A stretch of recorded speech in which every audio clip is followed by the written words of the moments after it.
A Raisin in the Sun, Act 1, Scene 2. Here we have an interaction between Mama and Benita. Benita is planning on inviting, or Benita has invited one of her boyfriends over. She has two men who she is seeing. Maybe boyfriend is a strong word, but two men who she is interested in, who are courting her. One of them is named Asagai, and he's from Africa, and he's coming over to the apartment. Benita has some anxiety around her mother. She's afraid that Mama is going to ask a whole bunch of ignorant questions, say something that is going to embarrass her in front of Asagai. Benita says, well, do me a favor and don't ask him a whole lot of ignorant questions about Africans. Mama's like, well, if I'm so ignorant, why are you bringing him over? Why should I know anything about Africa? Oh, and it's a little bit of tension there. This interaction shows us a couple of things. The first thing it shows us is that there is a difference, there is a cultural difference or a generational difference between Mama and Benita. Benita, again, is the youngest member of the younger family. She is quite progressive in her viewpoints. She would think of herself as a feminist, or we would think of her as a feminist. Mama is much more traditional. She's much more family oriented. And she is more interested in the things that she already knows and the people that she loves than she is about the goings on of the world. Mama is also, as we saw previously, Mama is also she's more traditional generally, which means she's also more religious, whereas Benita would see herself as an atheist and an intellectual. So the root of Benita's anxiety is that her family is going to be exposed as not being intellectual. Her family is going to be exposed as being traditional, and that means in her mind maybe simple.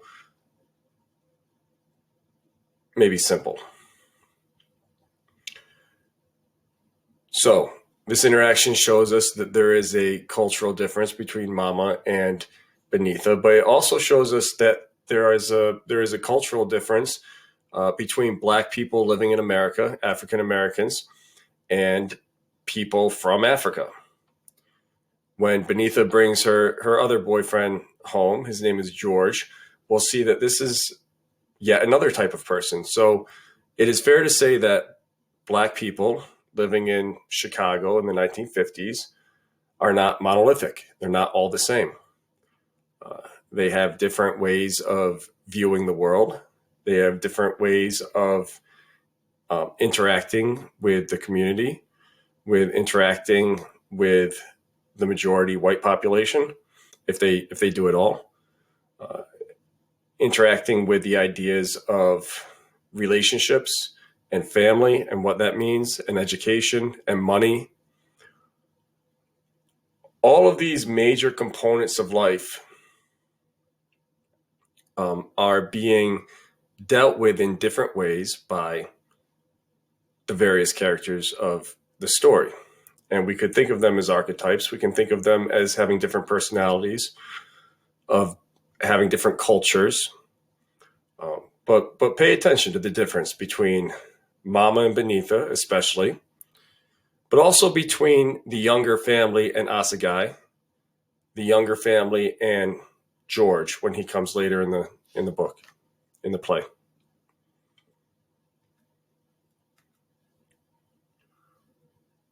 Oops.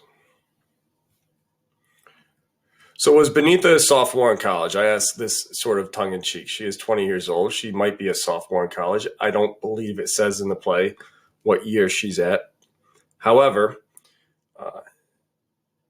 there is a meaning to this word sophomore, and please don't, to all the sophomores out there and the future sophomores, please don't take offense, but I didn't invent the meaning of this word. It means what it means. So sophomore comes from two different words. One word is a sophist, and we still have a word today called sophistry.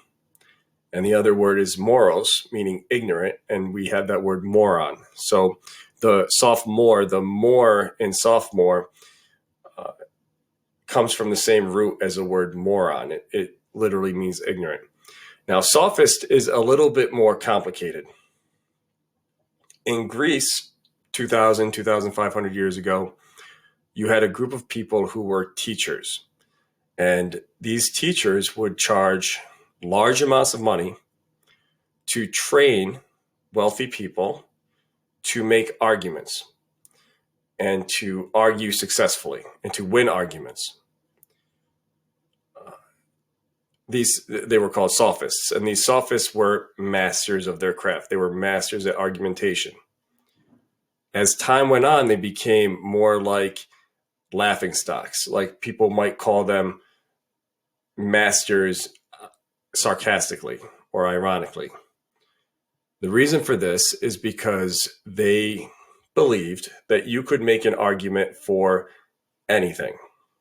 So even things that aren't, whether or not it's true is irrelevant. It's immaterial. They didn't care about truth at all. They just cared about winning arguments. And so that might work in a courtroom, and that might work on a debate team, but it doesn't work pretty much anywhere else.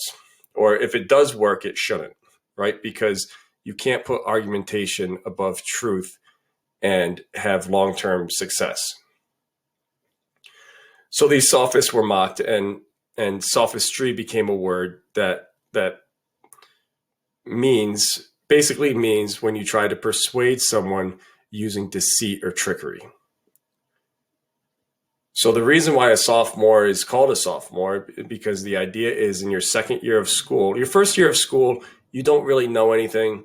You start to learn from your teachers. You start to learn from your peers. You kind of get the lay of the land. You might even learn where the rooms are in the building, and you just start getting, your first year of high school or your first year of college, you're really just starting to get the hang of things. By your second year, oh boy, you're an expert. You know where all the building, you know where all the rooms are, you know the lay of the building, you know the teachers' names.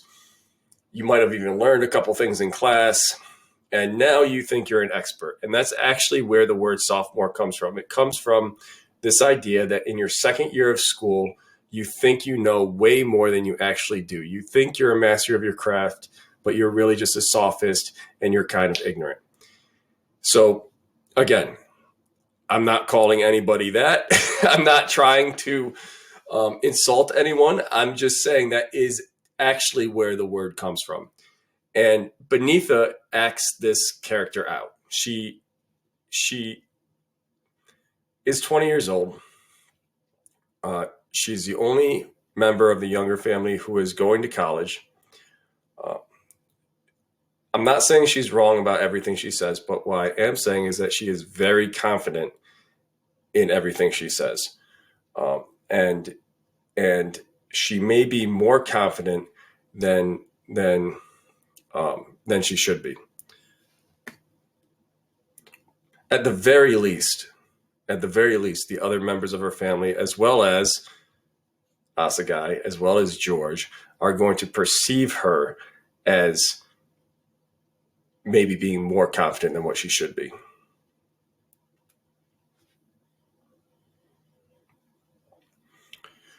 So here we have, at the end of Act 1, Scene 1, I didn't put it on the slide, I didn't go over it, but in the very last line of that first scene, Ruth collapses. She passes out. Now, come to find out that Ruth is pregnant, and all the excitement, it stressed her body out, and she fainted. So here we find out that Ruth is pregnant. Beneatha, you're pregnant? Beneatha, and then, down a little further, did you plan it, Ruth? Ruth, mind your business. It is my business. Where's he going to live? On the roof? Now, if you keep reading that interaction, you'll see that Beneatha apologizes and says it's great, but the cat's out of the bag. She already said what she thought. There's going to be another baby, which means there's going to be another mouth to feed. There's going to be another, as it already stands, Travis doesn't have his own bedroom. He sleeps on the couch. So what are we going to do with another baby? What are we going to do with another priority? especially when we have this money coming. Benita knows that some of this money probably ought to be going to her college. Some of the money is going to be going to Walter one way or the other, more than likely. Some of the money is going to whatever Mama wants to do, which we'll find out later. So again, $10,000 check is coming. It's $100,000 in today's money. It's a significant amount of money, but it's not forever money. It's not enough money to do everything for every person. It's really only enough money to do enough for one, maybe two of the members of the family. And if we wanted to fulfill their entire dream, whatever that is, for Benita it's college, for Walter it's owning a liquor store, it's really only enough money for one of them. So now we're introducing another member of the family, a baby who is, because, the younger you are, the more time and the more investment is needed in order to raise that child. Benita is 20 years old. Mama is not going to have to invest as much in her as she would into a baby. And so it's going to be even more of a strain on the family. Where is he going to live? On the roof? This is an economic question. This is a question of, and maybe this is a question of fear. Maybe that was Benita's fear. Is my college not going to be paid for? Remember what Walter said. Benita told Walter, I never asked for any of this. And Walter said, well, the line between asking for it and just taking it is, I forget the exact line, but it's a big line there, right? So in other words, you didn't ask for it, but you also didn't turn it down. So maybe this is a little bit of that anxiety coming out.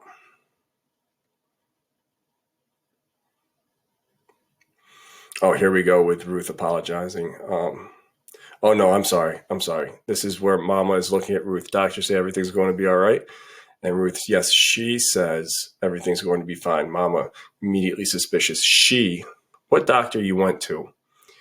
Now, you might take this as being sexist, Mama thinking that a doctor can't be a she. But if you read further in the scene, you'll see that there is a regular doctor that Ruth goes to, and that regular doctor is a man. So if Ruth is regularly going to a male doctor and then slips and says she, that stands out. Maybe, I don't know, in my family, excuse me, if my wife had slipped up like that, most practices have more than one doctor. And so it probably wouldn't catch my ear in the same way it catches Mama's ear. But I also believe that back in the 1950s, the idea of a family doctor was probably more common. And so there is a single doctor that Ruth goes to. It's a man. She says she. So what doctor is Ruth actually going to? I will give a little bit of spoiler. We don't know it right now, but we will by the end of this scene anyway. Ruth is considering terminating the pregnancy. So Ruth is considering having an abortion, strongly considering it. In fact, I think she's already made up her mind in her head. And so abortion is a sensitive topic. It is something that is part of this play. This is a decision that Ruth is making. And as we've said before, Mama is much more traditional. Mama is very family oriented. And she's religious. And so because of those three things, Mama is not approving of Ruth's decision. Now, from a literary standpoint, we think back to A Raisin in the Sun, we think back to A Dream Deferred, the poem by Langston Hughes. We think back to the lines, what happens to a dream deferred? Does it dry up like a raisin in the sun? Why would Ruth decide to end her pregnancy? She's married. She's in a committed relationship. She has the support of her mother-in-law. She does have a home, albeit very small. It's an apartment. It's a tenement housing. It's a problem, but is it such a major problem where she would not consider bringing another child in the world? Well, the answer is really she must feel hopeless. She feels as though there is no future for this child. There is no future really for her. Remember in the beginning, we said she's disappointed. She does not trust Walter, her husband. It's not that she doesn't trust him in terms of being a loyal husband. She doesn't trust his decision making, and she doesn't trust his ability to provide for them. And maybe trust is not the right word. Maybe she does not believe that society is going to offer Walter the kinds of opportunities that he would need to properly provide for an additional child. Either way, she's giving up on the pregnancy because the only real reason, there's no indication that there's a health problem. The only real reason is that she does not believe there's a future for this child.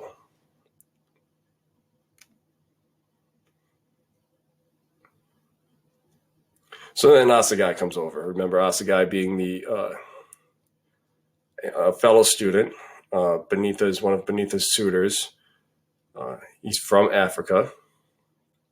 And you'll see that Asagai might align with Mama more than Benitha expected. Benitha, again, college student, very progressive. Asagai, also very educated, very well spoken.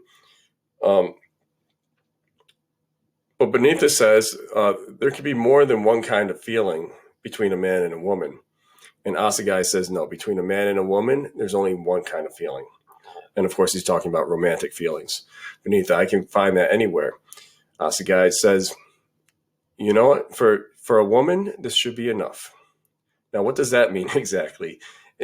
Maybe what he is suggesting is that being family oriented, being domestic oriented, is more fulfilling for women than maybe all of this interest that she's having in African culture, all of this interest. And we'll see, we already saw in the first scene, it wasn't part of the slide, but if you read the scene, she has many different hobbies that she flits back and forth to. So she's into horseback riding. She's into playing guitar. She does it for a couple of weeks and she quits. He's saying for a woman being in a committed relationship, that's how I read it anyway, that should be enough. And Benitha says, I'm not interested. And she takes it to mean his fling, right? His temporary sort of one night stand sort of thing. I'm not interested in being someone's little episode in America. Asagai is laughing. Every American girl I know has said that to me. It doesn't matter. White, black, you're all the same. You're the world's most liberated women, and you're not liberated at all. You talk about liberation too much. And then the check comes, $10,000. Mama holds the check away from her. That's very interesting. Holds the check away from her. Still looking at it. Slowly her face sobers into a mask of unhappiness. $10,000. Now, remember, $10,000 being the equivalent to $100,000. $10,000 they give you. $10,000. I expect if it wasn't for you all, I would just put the money away or give it to the church or something. This money is coming because Mama's husband died. So this is life insurance money. Mama, very family oriented, very traditional, all about her family, all about God. The money means nothing to her. When she says, I would give it all to the church, I believe that she would do it. She would just give it up and she would live on whatever small amount she had in whatever apartment she was in. I think it makes her unhappy is it too strong to say it offends her? The idea that the man that she built this life with, the man that made all of the children in the house possible, that they were replacing him with a check. And I just don't think that computes with Mama. But she does also understand. She also understands that Benita has college. Walter has his, something. She's not going to give him the money for the liquor store, but he has some.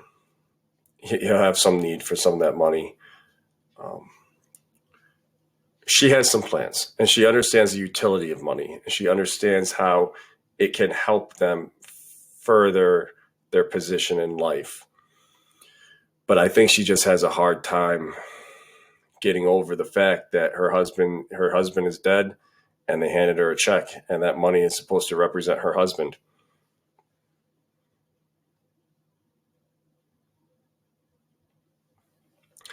Now, I would, if I were you, go back and read the last 5 pages of this scene. I went through it. I was going to take some excerpts, but essentially I could excerpt the whole thing. And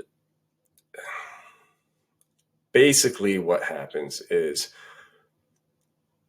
Walter has his blinders on. All Walter is thinking about is the liquor store that he and Bobo and his other friend want to start, and that he needs that $10,000 for that liquor store. He doesn't know his wife is pregnant. Mama is trying to tell him that his wife is pregnant. Mama is trying to tell him that his wife is planning on having an abortion. He's not even listening. He's just begging his mother, pleading with her, trying to convince her. Finally, it comes out that Ruth is pregnant and planning on having an abortion. And also, I'm sorry, Walter, but you're not getting the money for your liquor store. Now, as was said before, Ruth, she's raising the son. Her hopes, her dreams, her idea of the future is dry. And she sees no place for another child in her future. Walter, does he explode? Walter seems to me like the last line of the poem. What happens to a dream deferred? Does it explode? What Walter does is, when he finds out that his wife is pregnant and planning on having an abortion, and at the same time finds out that his mother is not going to give him the money for the liquor store, pretty much all of his hopes and dreams in that moment go to the same place that Ruth's hopes and dreams go. They disappear, they evaporate. But instead of drying up like a raisin in the sun, Walter slams the door shut, leaves the apartment, slams the door shut, and the idea is he's going straight to the bar and he's going to get drunk. And that is how Act 1, Scene 2 ends.